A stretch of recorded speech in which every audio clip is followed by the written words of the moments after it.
रहीम अस्सलाम वालेकुम।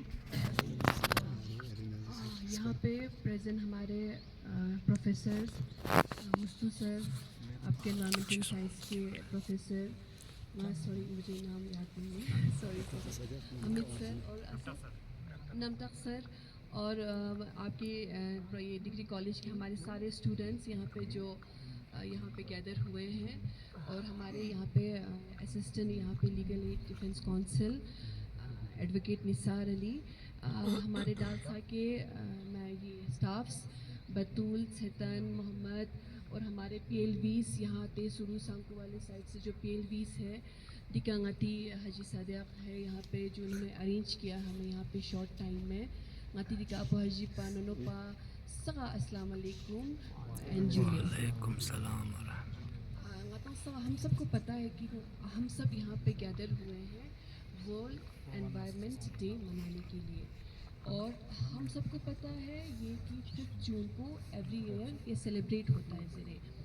और ये क्यों सेलिब्रेट हुआ था 5 जून को ही बना फर्स्ट टाइम पूरे जो वर्ल्ड कॉन्फ्रेंस टाइप का हुआ था रिगार्डिंग एनवायरनमेंट को लेके 1976 आई थिंक, और वो 5 जून को हुआ था। इसलिए ये डे भी हम 5 जून को मनाते हैं as a what world environment day. तो मुझे कुछ एक्ट्स दिए गए थे, थोड़ा सा मैं बताऊंगी, जिसमें से एनवायरनमेंट प्रोटेक्शन एक्ट के बारे में निसार सर ने बता दिया। और एनवायरनमेंट और फॉरेस्ट कंजर्वेशन या वाइल्ड लाइफ कंजर्वेशन, इन सब पे एक्ट बनाना क्यों ज़रूरी हुआ? हाँ, ये ख़त्म हो रहा है ना। हाँ, और ये एक ह्यूमन ngati सब पहला ngata चिंदे एक ह्यूमन बीइंग एक सोसाइटी में कैसे अच्छे आर्टिकल 21 राइट टू लाइफ से भी कॉन्स्टिट्यूशन में वो क्या बोलता है कि आपको एक अच्छा लाइफ जीने का आपको हक है ज़िंदगी, और उस चीज़ को फुलफिल करने के लिए आपको एक अच्छा लाइफ के साथ लाइफ कब अच्छा होगा? जब आपका एनवायरनमेंट अच्छा होगा, आप जो पानी पियोगे वो ठीक होगा, साफ़ होगा, जिस हवा में आप सांस लोगे वो ठीक होगा, या छच्ची माँ में ग्रंगमिक में चिकलट में खन जाएगा चिका या छू कमी छका तो श्मियों मरगोजे। तभी तो हमारा वो राइट टू आर्ट ये राइट टू लाइफ का जो आर्टिकल है फंडामेंटल राइट में से वो हमारा फुलफिल होगा। अब देखो कोई भी कानून बनता है, जैसे कि एनवायरनमेंट प्रोटेक्शन एक्ट 1986 है, वाइल्ड लाइफ प्रोटेक्शन एक्ट 1972 है, फॉरेस्ट कंजर्वेशन एक्ट 2002 है, नेशनल ग्रीन ट्रिब्यूनल एक्ट 2010 है। ये एक्ट कब बनता है? क्योंकि हमारे कोई भी एक्ट जब बनता है जब हमारे आइन में कॉन्स्टिट्यूशन में बोलते हैं कि इस चीज़ को आप सेफ गार्ड करो, इस चीज़ को संभाली बस जो बना उस चीज़ को फुलफिल, चाहे वो डायरेक्टिव प्रिंसिपल में से हो चाहे फंडामेंटल राइट में से हो, जहाँ से वो आए इवन हमारे फंडामेंटल ड्यूटीज़ में जहाँ पे से भी आए उसको फुलफिल करने के लिए क्या बनाता है?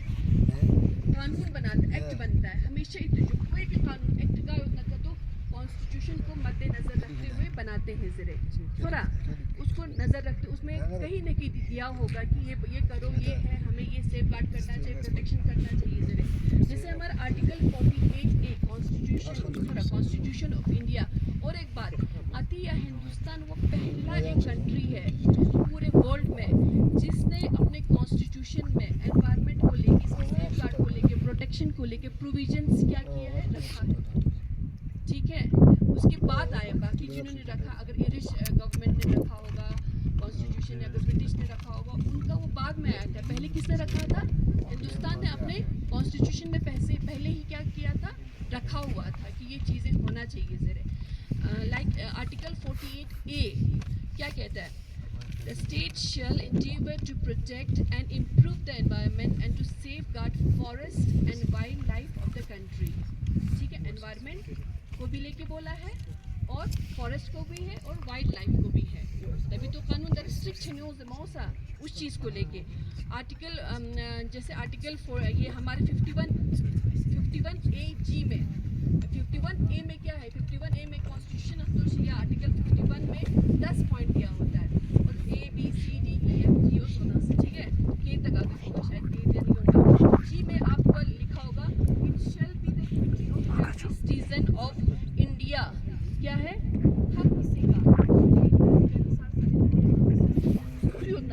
हर किसी का ड्यूटी है उसके ऊपर, ठीक है, protect and improve the natural environment including forest, lakes, rivers, wildlife and have क्या होना चाहिए, डिसेंट क्या होना चाहिए, लाइफ होना चाहिए, लिविंग क्रिएचर्स उनका भी क्या करना है, हमें ध्यान रखना है, वाइल्ड लाइफ का भी, फॉरेस्ट का भी, एनवायरनमेंट। इसका मतलब जब हमारे कॉन्स्टिट्यूशन में ये दो आर्टिकल्स बोल रहा है तो एक्ट तो बनाना है इन अमेन दे फिल एक्ट जो सिन दे फिल इस डे को सेलिब्रेट कर रहे हैं, कोर्ट में जरना, एर्डर जरना या फॉरेस्ट डिपार्टमेंट जरना, वो लोग तो इनको सेलिब्रेट कर रहे हैं, अपने लॉस बाय लॉस को बता रहे हैं, लोगों को अवेयर कर रहे हैं। और इस दिन में क्या करना है, हमें अवेयरनेस देना है ज़्यादा से ज़्यादा।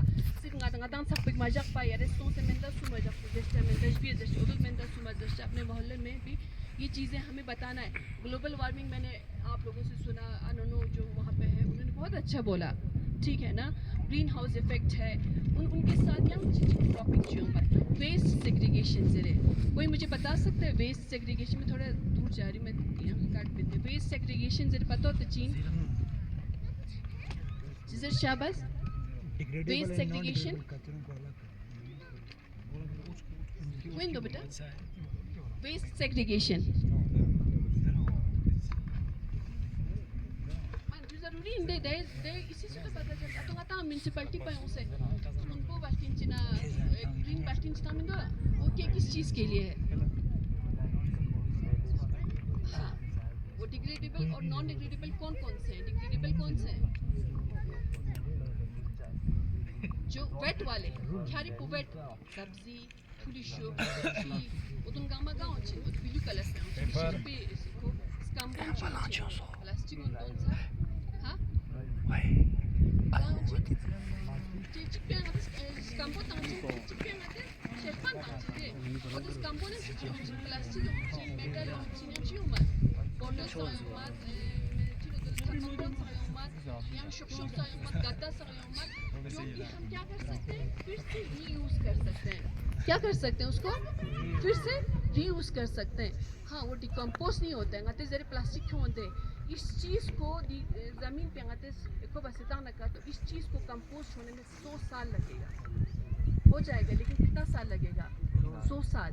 और इसके साथ साथ ये जितना भी उसमें होगा, जितना इसके ऊपर पड़ेगा, एक खतरनाक गैस है प्लास्टिक के साथ रिएक्शन हो सकता है। फिर वो गैस किसके लिए क्वीन माता आती ओजोन लेयर पे डिप्लीशन छमिंगा उसके लिए वो हानिकारक है प्लास्टिक उन्हीं ने मेन। और जो दूसरा वाला दोनों आते हैं वो हम वो ये कर सकते हैं, बायोडिग्रेडेबल है वो, ठीक है ना। यहाँ दिया यहाँ वेस्ट चाहिए आपका ग्रीन हाउस, मैंने आपको बोल दिया ग्रीन हाउस इफेक्ट में गैसेस आता है CO2, मीथेन और नाइट्रस ऑक्साइड जरे, ठीक है, ये क्या है नेचुरल गैसेस है, ठीक है। और इसके साथ साथ फ्लोरिनेटेड ग्रीन हाउस गैसेस जिसको हम आज के ना दौर में क्या बोलते हैं F गैसेस, F गैसेस वो बहुत खतरनाक है, डेंजरस। CO2 जितना यहाँ से निकल रहा है